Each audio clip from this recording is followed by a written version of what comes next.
Bienvenue dans cette nouvelle édition du Non-Stop Info. Au sommaire, les ministres des Affaires étrangères des pays frontaliers et de la Libye prônent un cessez-le-feu. Plusieurs délégations ont été réunies au Caire ce lundi. L'agriculture, une nouvelle fois proclamée comme secteur d'avenir sur le continent. L'Union africaine s'est engagée à y maintenir ses investissements. Et puis, autre conséquence de la propagation du virus Ebola, la diminution significative du nombre de touristes. Le Nigeria en a fait les frais lors de son festival Osun. Parvenir à la stabilité politique en Libye, c'était l'objectif de la réunion des ministres des Affaires étrangères des pays voisins de la Libye lundi 25 août. Depuis la chute de l'ancien dirigeant Mouammar Kadhafi, c'était la 4e fois que les chefs de la diplomatie se réunissaient. Des délégations égyptiennes, mais aussi algériennes, tunisiennes, soudanaises ou encore tchadiennes étaient présentes. Charles Jouvenel.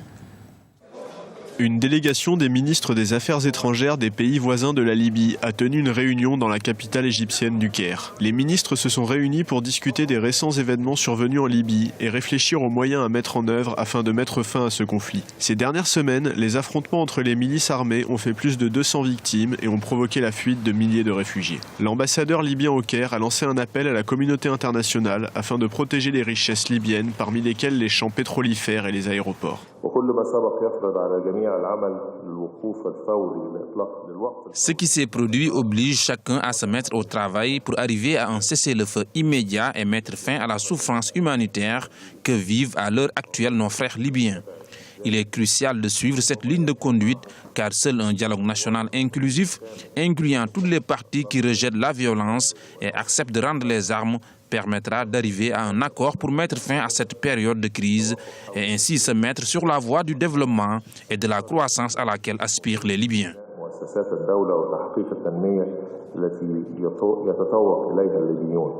À ce stade d'instabilité sécuritaire, peu de gens croient encore que la solution viendra par la voie diplomatique. Dès lors, qu'attendre de ces réunions ministérielles, dont l'édition de ce lundi 25 août était déjà la 4e?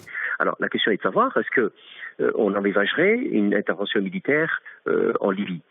La question est évidemment ne peut qu'être posée, elle sera posée de plus en plus parce qu'il est évident qu'arriver à désarmer les groupes rebelles devient compliqué, difficile, voire impossible, sans une intervention extérieure. Je pense que le Conseil de sécurité des Nations Unies va s'y pencher. Il est bien entendu que ces 3 pays-là, donc encore une fois, l'Égypte, l'Algérie et à moindre mesure la Tunisie, seront bien entendu aux premières loges en cas de situation d'intervention militaire.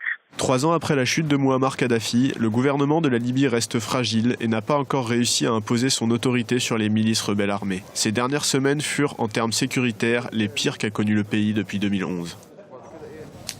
L'actualité économique, c'est le secteur agricole qui absorbe 60% de la main-d'œuvre du continent et l'agriculture qui s'affirme comme une priorité aux yeux de plusieurs leaders africains, à l'image du président mauritanien Mohamed Ould Abdelaziz qui s'est engagé à augmenter la productivité du secteur. Les précisions d'Ibra Radinjaï.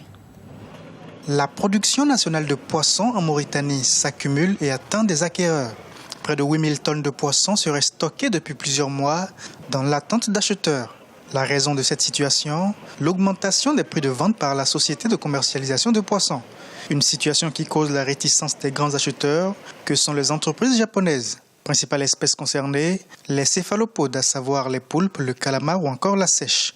La SMCP exporte, bon an, mal an, un peu plus de 50 000 tonnes de poissons. Mais ce qu'elle exporte concerne beaucoup plus les marchés nippons, chinois et européens. Les autres produits sont exportés principalement vers le Japon, qui représente annuellement environ 45 à parfois même 50% de nos exportations globales. En juillet dernier, l'arrivée d'un nouvel acheteur plus offrant avait conduit la société mauritanienne de commercialisation de poissons à augmenter ses prix de vente des céphalopodes. L'offre initiale a alors connu une augmentation de $1000 par tonne. Ce n'est pas la première fois qu'il y a un problème de commercialisation ou de différends entre les acheteurs japonais et les producteurs mauritaniens.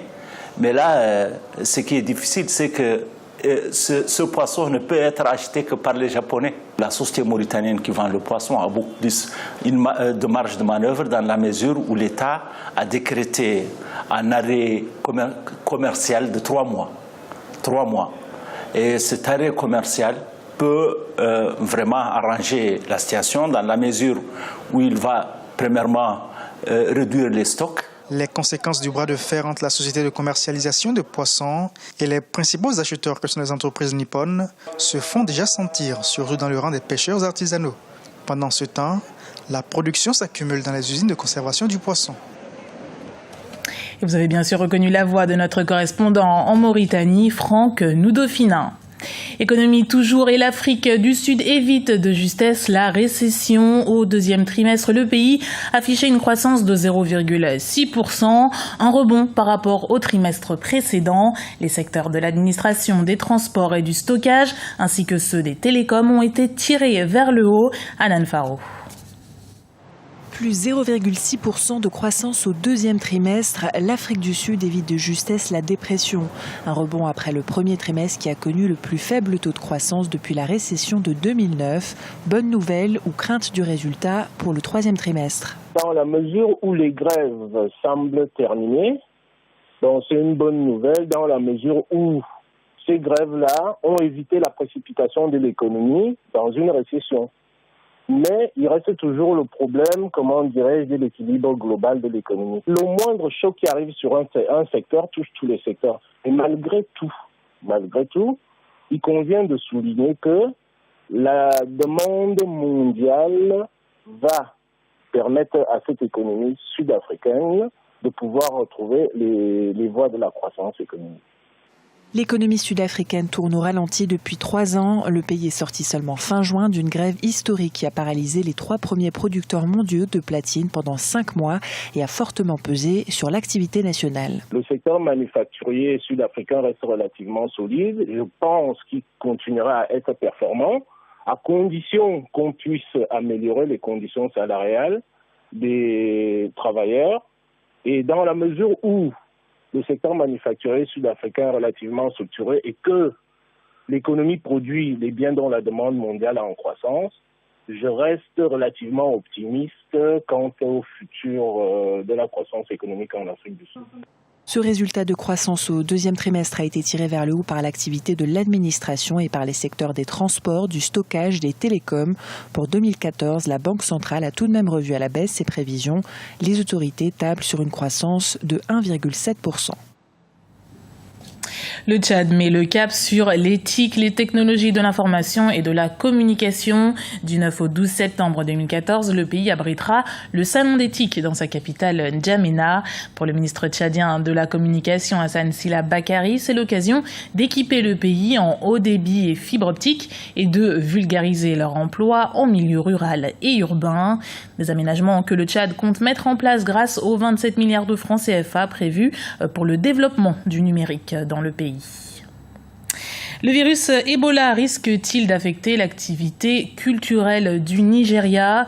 Pour les organisateurs du festival Osun le 22 août 2014, il en était hors de question. L'enjeu était de taille. En 2013, l'événement avait attiré entre 10 et 20 000 visiteurs. Mais cette année, malgré les dispositifs mis en place, l'affluence n'était pas au rendez-vous. C'est un sujet de Jaranja et commenté par Grazela Chakunte. Au Nigeria, les mythes et légendes ont une place très importante dans la vie culturelle et spirituelle du pays. C'est notamment le cas dans l'ouest nigérian où est célébré le festival d'Osun, un grand festival de culture yoruba à Oxogbo où des milliers de personnes convergent chaque année vers la forêt sacrée d'Osun. Objectif, rendre hommage à la déesse de la fécondité Iya Osun, considérée comme une divinité rendant fertile les couples qui boivent l'eau de cette rivière. Nous sommes ici pour gérer la foule, faire des contrôles rigoureux pour éviter les contacts physiques entre participants. C'est un moyen d'arrêter le virus Ebola. Nous sommes ici pour faire en sorte que les gens qui sont très malades soient détectés et éviter qu'Ebola se propage.